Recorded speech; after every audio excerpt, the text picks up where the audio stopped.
These testimonials are representative of my or our experiences, but the exact results and experience will be unique and individual to each person. The information provided herein is not medical advice and is not intended to substitute for the advice of your personal physician or other healthcare providers. Welcome to The Beautiful Bag. This is your host, LeeAnne Hayden, cancer survivor, and more importantly, ostomy lifer. Each and every week, I'm going to be bringing a special guest or some inspiration for you and a few little stories along the way so that you can learn what life is like for us to be living in an ostomy and why we all think it's a beautiful bag. So listen in and let's get started. Well, hello everybody and welcome to this week's The Beautiful Bag podcast. As always, I am so grateful to have each and every one of you with us every single week. The stories are just amazing and we've got a great guest for you this week. Her name is Amy Hart. She is an ostomate in an ileostomy due to colon cancer. She's also a mom of two beautiful little girls that we just talked about. And Amy has a fabulous story. And guys, going through colon cancer during COVID, we're gonna get into it. It's gonna be a good one. So, Amy, welcome to the show. It's always a fun time with me and very light topics here. Seriously, like here's the light conversation we're gonna have. We're gonna talk about colon cancer and living in an ileostomy through COVID. I swear it's like if I never was a part of this community, my oversharing skills would have never shined so brightly. And so I thank you for the opportunity. Thank you for having me. I'm literally humbled that you want to hear my story and I'm happy to share it. We were just talking about how it's like we're unique, but we're not that unique because this happens to regular people, regular moms, everyday people, and it's a wild ride. But my experience was that I was diagnosed in November of 2019, and this was just on the heels of my daughter's birthday. I approaching her birthday started to have just a lot of changes in my bowel habits. I had always kind of been a slow moving human being, and all of a sudden things were moving fast and furious. I was feeling really off for about a year approaching that. I had been seeking therapy, thinking this was kind of like, I have two children and postpartum depression is real. And my youngest was 2 at the time. And I just kind of thought, oh, I'm struggling in my life. What's going on with me? But, leading up to that, I started to have some physical symptoms. And I'm thankful for those because a lot of this I had chalked up or, doctors had chalked up to being in my head. But before you go any further with that, because I want to do that because that's very important for people to pay attention to. Yeah. Our bodies are so unique and our bodies tell us when something's wrong. But when we're so busy, got so much going on, we don't spend the time to listen. And like you said, you were chalking up like, oh, depression or postpartum or whatever it is, but it was more. So what were some of the symptoms, the physical symptoms that you now know? Absolutely. I was, like you said, I was a busy working mom. I ran my own business. I have my two girls. They were both in school and daycare and had their own programs that I was a part of. But when I started to have I had one night where my abdominal cramping was so bad, I said, I'm going to go to the emergency room. And I didn't because my kid had something the next day. And that is not on anybody but me because I said, I'm too busy to be sick. I don't have time for this. And it passed. Then I started to have bleeding. I had blood in my stool and it was not like, oh, maybe there's a hemorrhoid. It was like bright red, dark blood, alternating with feeling sick, feeling like I could not go to the bathroom fully. That I think is the number one thing I would love for people to listen to because I've actually heard this in more than colon cancer. I have many friends that I've been fortunate to make through this horrible experience of having cancer young. Lots of the gynecological cancers, bladder cancers, lots of these cancers. One of the first things people noticed was trouble either emptying their bowels or their bladder. Listen to your body, because I knew when I saw the blood, I knew this wasn't right. Also, listen to your family history. My grandmother died of colon cancer.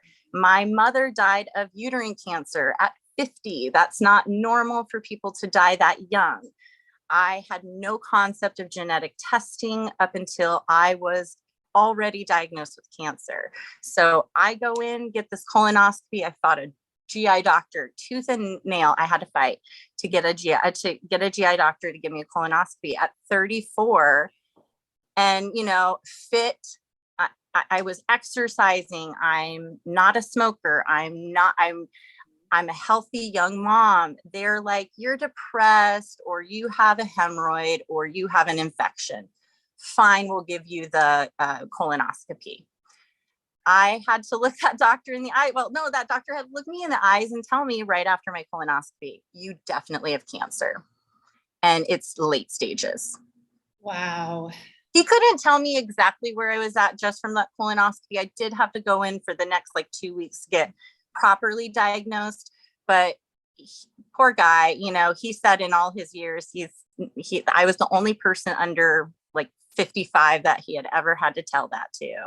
And so it's probably devastating for him, but it shook him up too, because his office did call me and say, we're not handling things the way we did with you. And that's going to change now. So, I mean, this is why we are loud mouths about it. And we're out here talking about our butts, and it's embarrassing and people don't want to hear it all the time. But guess what? I so wish I scrolled past somebody who said, hey, you can get screened for this back before I was, having any symptoms. So it's something that we can get screened for. You don't have to have a family history. Right. But if you do, then you want to, for sure, because do it. And, yes. I can relate to that because I have the full family history, just like you. I had aunts, uncles. My grandmother passed away. My mother had uterine cancer. Then she had colon cancer. She's still here with us. But there's so many, you got to listen to your family history. And sometimes you have to truly be your own advocate. We all have to be our own advocates and push for them to test when we know something's really wrong. I think especially if you don't meet the criteria that says, you're overweight, you're this, you're that. And even beyond that, beyond what you are physically, your own body, your body, you're normal. I knew something was off in me. I tried to figure out it being almost everything else before I finally had a physical symptom that said, I WebMD'd it, and it was the first thing I saw. I was like, of course that's going to be what it is, because my grandma had it and my mom had cancer. And, I ended up being one of those people who sees that worst case scenario. And it was that. And I am still okay. And I am still here. And it is a very difficult process what I went through. I will never say this has been it continues to be a big challenge for me. But I think knowing this information is so powerful, because now I'll forever be monitoring my body in the way that I should have been since I was 18. And I wasn't fortunate enough to have that information. And now I feel like it's such a gift, for my own children. And having kids, genetically, we carry this kind of guilt, especially if we had kids before we understood what was going on, what we were the mutant inside or whatever. But that if we have this information, it feels really burdensome at the beginning for me. It did, and it still continues to be a burden for me. But when I get in that mindset, I just try to remember that this is the power that my grandma, my mom, they were not fortunate enough to have. And I wasn't even fortunate enough to have it before I had to go through this major life experience. But if I'm going to go through this, I'm not going to just give that to my kids. I'm going to I'm going to tell everybody that I know, and my circle might be a smaller circle and other people, but it really does ripple out. And I had, my father-in-law got a colonoscopy. My husband got a colonoscopy. I've had other family members say, hey, I'm going to go do this just because I, at least I should do that for you. And so if that's all it is, like 3 other people get a colonoscopy and they're safe, awesome. But I hope that the reach is, the more of us that kind of come together and say, I don't want to be like, oh, my life is preventable and I'm just such I'm a, like a warning tale or something. I don't want to be that. Mm-hmm. I want to say, like, even if it does happen to you, you'll be, not that you'll be fine, but you're going to get on with your life. You're going to live. Please do what you can to not have to have a bag for the rest of your life. Because if I'm honest, in my heart of hearts, I would rather not live like this. Mm-hmm. I think we all do, but it has saved us. Now you have absolutely. And I think that's the other thing is that when they told me this, I said, I'm just going to hide away forever. I remember telling friends, like, I'm going to hide. And I don't know, no one will see me anymore. I won't tell anyone. I'll never show anyone. No one will ever know. And that's great. Perfect. Well, like, that's not who I am. Found you on Facebook. I found you on Instagram because of it. And all my friends are like, Amy, like, basically like, because during the time of COVID, it was like, I'm messaging them. I'm going to have this thing and I'm a monster. And, and they're like, Amy, like, first of all, that is not who you are. And thankfully, you have those few people who really do see you through those times and say, okay, I might not understand it. Like you said, it's not, everybody can't understand it, but they see you through it. And I ended up finding, I think, a confidence that I didn't have before. I was so mean to myself, so hard on myself. And that's the other thing, besides telling people to go get colonoscopies and get your genetic testing, is like, go easier on yourself, because I was so mean to her. I was so mean to myself and I didn't need to be. And I wish it didn't take this kind of experience, but I feel so much kinder to myself. Not that I don't have my dark days, but I can kind of remind myself when I'm in them, like, this life isn't easy and you didn't pick this, but you're doing it and you own it. And I like surrounding myself with people who are doing that too, because it helps me remember I am not alone doing this. Oh, and you're not alone at all. Now you found this in November. When now, and then COVID all happened in March, everything was shut down. So did you have your surgery and the ostomy between? Yes. I'm so sorry. Yes, I'm totally off topic, but yes, I had diagnosis November of 2019 through the colonoscopy. They did have to stage everything, MRI, CTs, I did a different type of colonoscopy afterwards, so they could, I believe, biopsy the tissue. And of course, confirm that I had, it was stage 3B colorectal cancer. Mine was located in my rectum. It was pretty low. I had a genetic testing that confirmed my Lynch Syndrome Diagnosis, which is just— I have Lynch too. I love to find my little Lynch people out there. And it's like, you're like, seriously. Hard life. It's not easy. I see you. It's hard.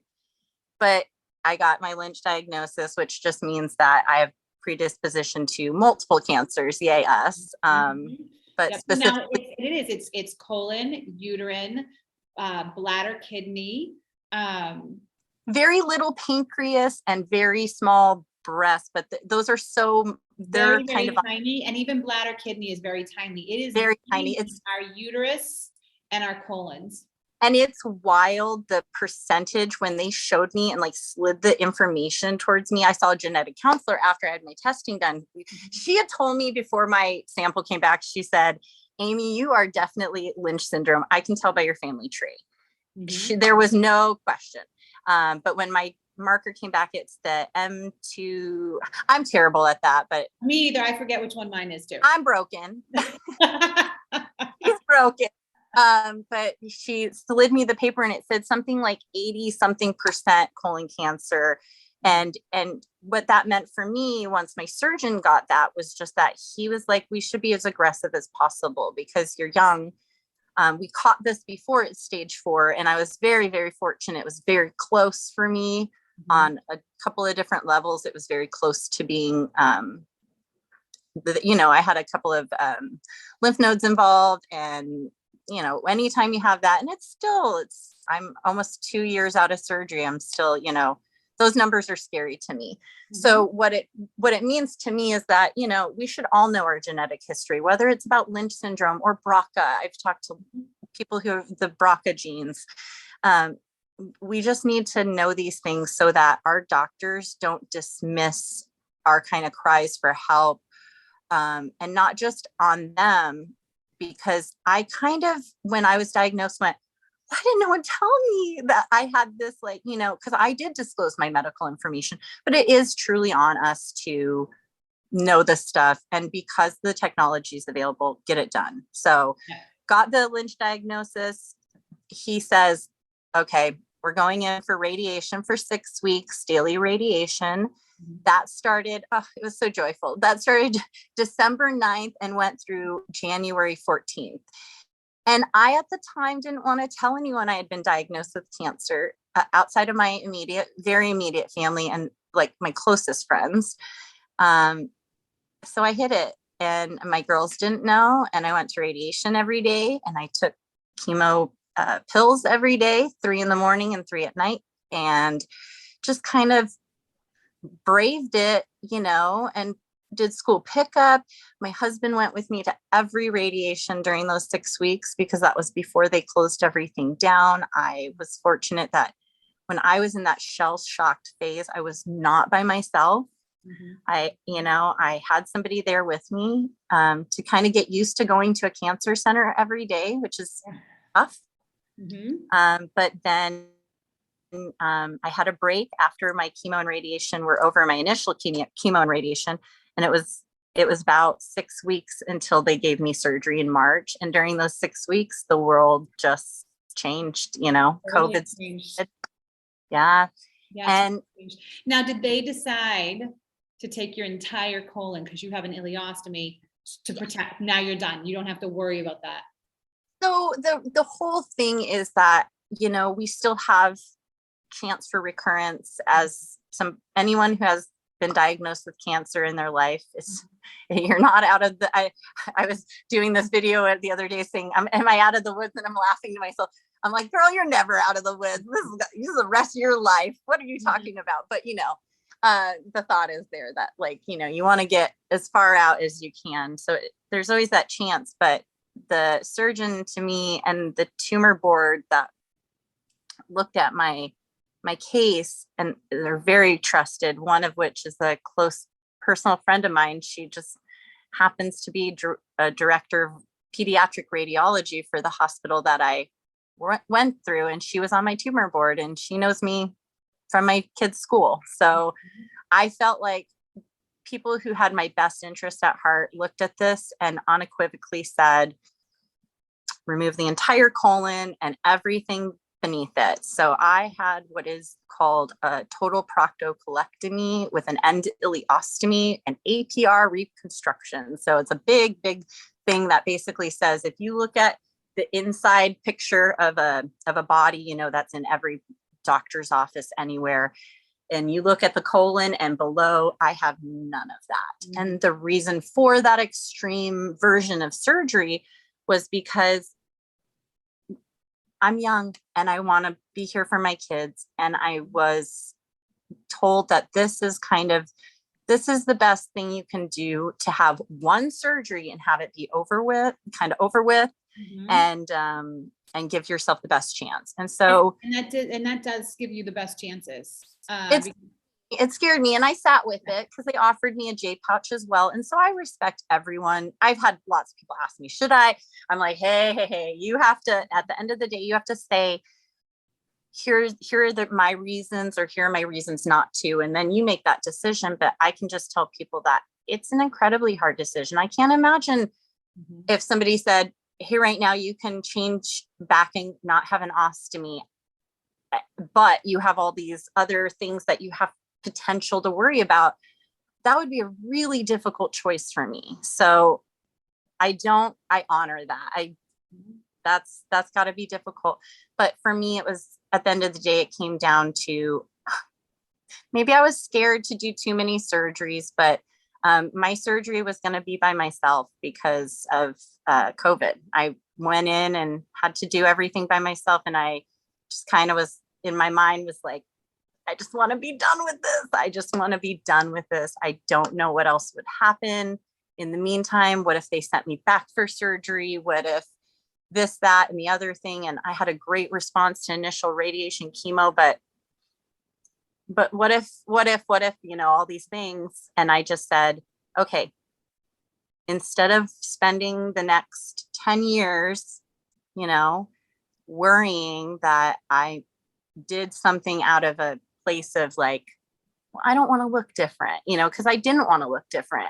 Well, nobody does. Nobody I know does. it sounds so shallow, but it really No. did down to that. For a lot of it for me was like, I don't want to look different. I don't want to be different than the other moms. I don't want to be different on the beach. I don't want to be different. But like now I look at that and I'm like, oh my God, it's like my favorite thing. I love that I'm different. I love that I'm different than the other people now. And not in a way of like, oh, I have some more awareness or something. Just that I've let go of so many things that used to kind of make me, I think, make that initial reaction that, well, I'm just going to be different and that's bad.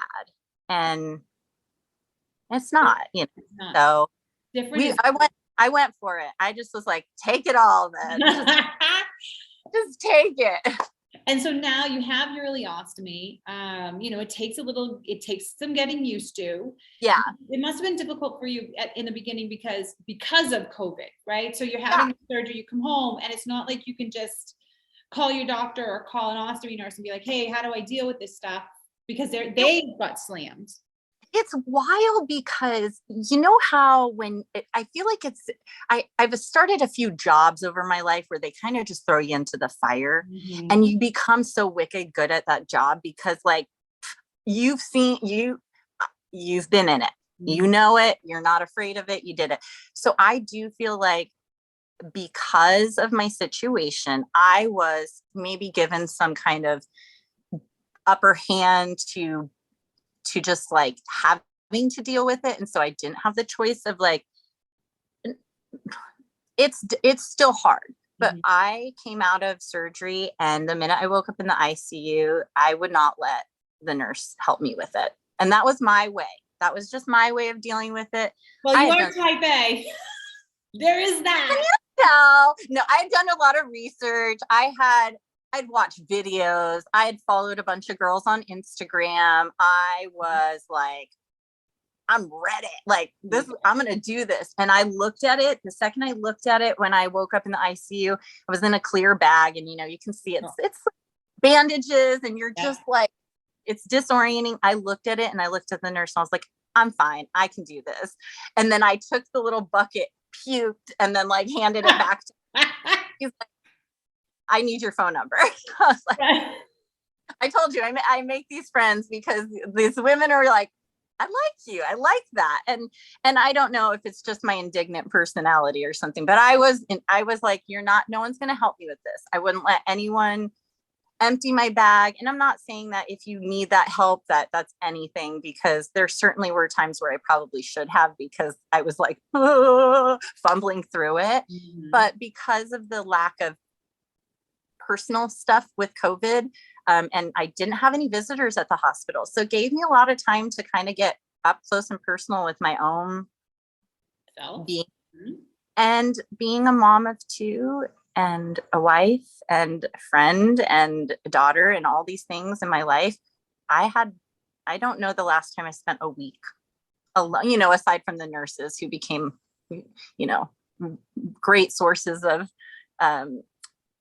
comfort and companionship for me. I loved it, but I was alone a lot of it. And so I think it forced me to really like, are you going to do this? Are you going to just boohoo through it? Are you going to get up and put your bathing suit on and jump in the pool with the girls. You live in Arizona. What am I going to do? Not swim all summer? You know, I had to. And right there, that's important, right? Because we have a choice. Everything in life is a choice, and we all have these choices. And I think the difference, it's getting better. It's getting louder, because a lot of people, it was poor me, why me, boo-hoo. And that's a very fast, easy path that you can go down. I mean, that will grab you fast. And if you don't realize and recognize, like, oh, no, you're not taking me down this dark path. I'm not going down this dark path. I'm going to be like, jump in the pool anyway. And that can relate to anybody, anytime, with anything in their life. Absolutely. And I say that to people I've had people follow me who are like, well, I have a friend who a burn victim. And she said, you know, I found so much comfort in your words, because I do have these moments of why me and for me. And I think any of us who've gone through something that's just devastating in your life, and this truly is, it is a devastating moment and a dark moment to go, okay, my whole world's going to change. But I love to see like the other side of that too, because we're all still walking that path. I have those moments, and I write about this candidly, and I post, you know, maybe some cringy things about my real crying life, where I do get down on myself and I do say, why me? But in those moments, I have to, like, I do keep coming back to these certain things. And, you know, if they're mantras for you, or it's, you know, my husband likes to mountain bike. For him, it's that. Or, you know, I have friends who like to draw or knit, or whatever it is, writing, being a part of a group that spreads awareness. Do whatever it is for you that can kind of bring you back to, there is purpose in this pain. And I'm not going to live a life in vain, you know. I didn't dream like, oh, I want to grow up and be this lady with a bag or whatever, but this is my life that I've kind of been given, and I'm going to do with it what I feel like is best. And I feel like it's best to still have fun and still jump in the pool, even when I am scared, or even when I do feel those things.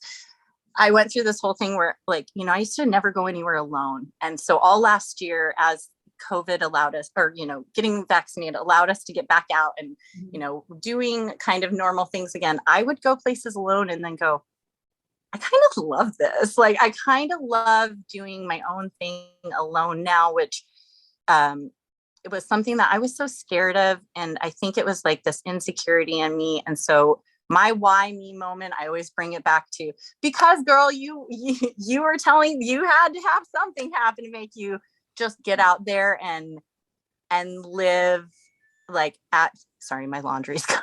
That's okay. That's my real life. Real life. We got real life going on here. Real life going on. My mom life going on here. But and just live it and still do the laundry and show up for the girls. And because when I was feeling like I would hide away, or I'd never have a happy life again, or I not that I felt guilt to smile or something, just that, like, if I somehow was showing me having a good time, that I wasn't honoring that this was really hard. I can be both. I can say, this was really hard for me. I don't want other people to have to go through it. But if you are walking it, I'm here with you trying to figure it out too. Drop me the links if you have good information for how to do it. But you know, these things they are surmountable. They are things that you can live and walk with, and it's whatever, you know. It's not that it's really, I worried so much about my girls being like scarred by me having this thing. Now, you know, they don't even care. They walk in, they see they could care less. They're bickering between each other the minute that, you know, they're not paying attention to you, Mom. No, they don't. But what I do hope that they see eventually, and, you know, and that they're not embarrassed of me. My daughter is definitely approaching that tween age where she's like, Mom, stop dancing around, you're goofing off.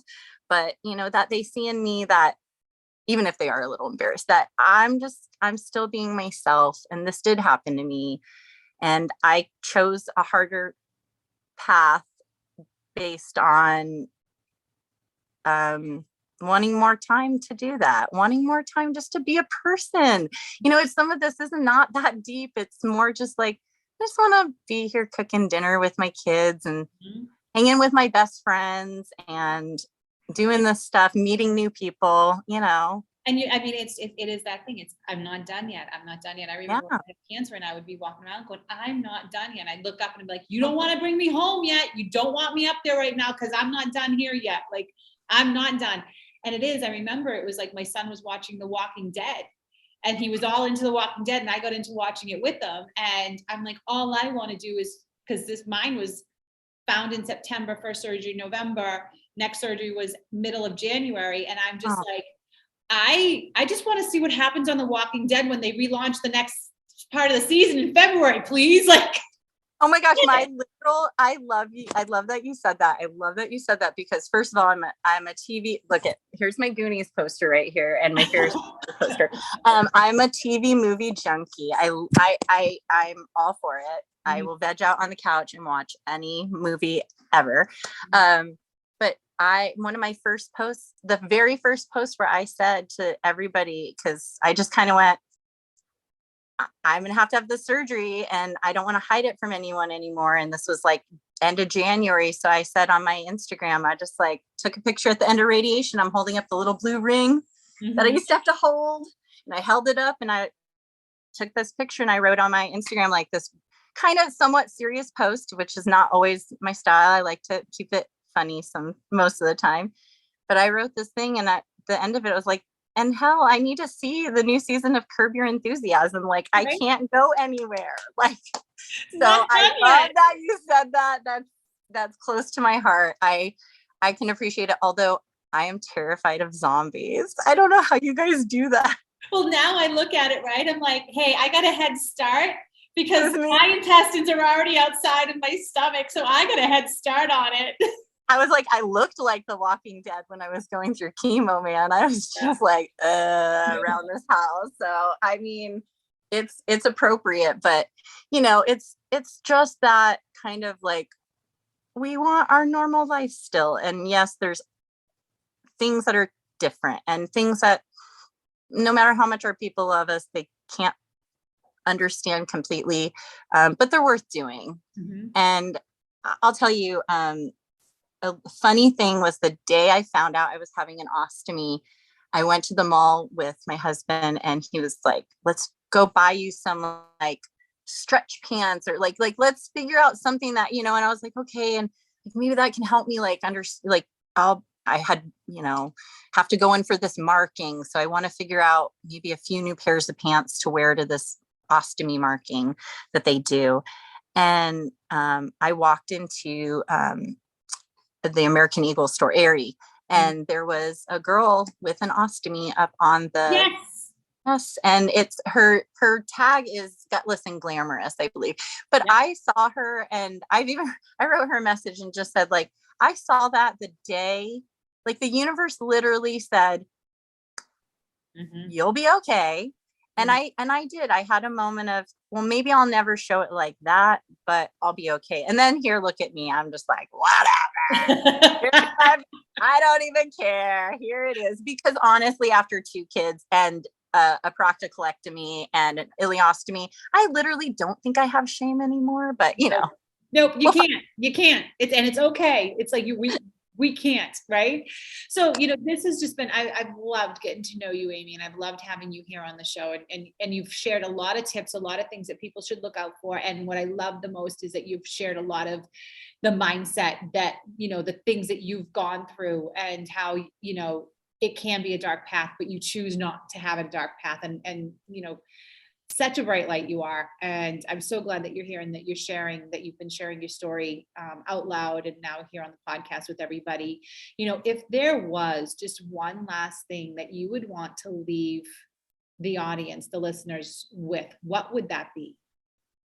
Oh my goodness. Just live your life the best you can. We're all doing that. We're all out here trying our best every day to make sense of what our path is.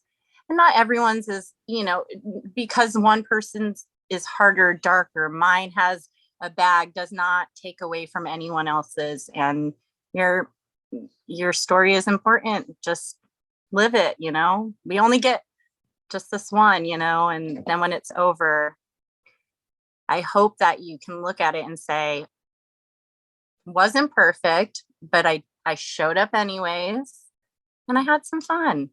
Watch some good movies too, you know. There you go. If you're down, watch a good movie. That's what I say. That's it. Watch a great movie that'll make you laugh. I love that. Love that. Now, okay, best place if people want to find you, if they have questions, if they want to, Sure. you know, if they say, hey, listen, I'm going through cancer or I have all these other things, where's the best place for them to find you? So Instagram is usually where I hang out, just based on the speed of it, because I am a mom of two, but it's my handles are Barefoot Professional and Barefoot Ostomy. So BAREFOOT and then professional or ostomy. If you're an ostomy person, you likely would rather be on my ostomy page. I separated the two just because just because my family, I believe, was you know, they see it all the time. I always tell people I don't have my bag out when I'm just like hanging out with everyone all the time, but I like a place where I can kind of have that, and it's there. If people want to go and look at it, they can, but then my regular life can be on my main feed. So yeah, that's wonderful. Either one. I'll also make sure to put those in the show notes as well. Yeah, and they can message me anytime. Yeah, I had lots of amazing people help kind of guide me. And if I can help guide any one person in any direction, even if it's just like, hey, we can laugh at this together, because, you know, I've made some amazing friends through this community. And although I wish none of us had to go through it, I'm glad it's led us here. Oh, that's wonderful. That's wonderful. Well, Amy, thank you so much for being here. Thank you. Oh my gosh, you're so sweet. Thank you so much for joining us this week. If you enjoyed this podcast, get the behind the scenes at LeeAnneHayden.com/ostomy updates. And also, if you found this episode encouraging, please screenshot it and share it on Instagram. And don't forget to tag me and also the person who was on the episode with me. I occasionally will do special gifts for anyone who does do a screenshot and share it on Instagram or in your stories. Also, lastly, please go to Apple or Google, rate, review, and subscribe to this podcast to keep up with them every single week. I enjoy you guys. Thank you so much for being here.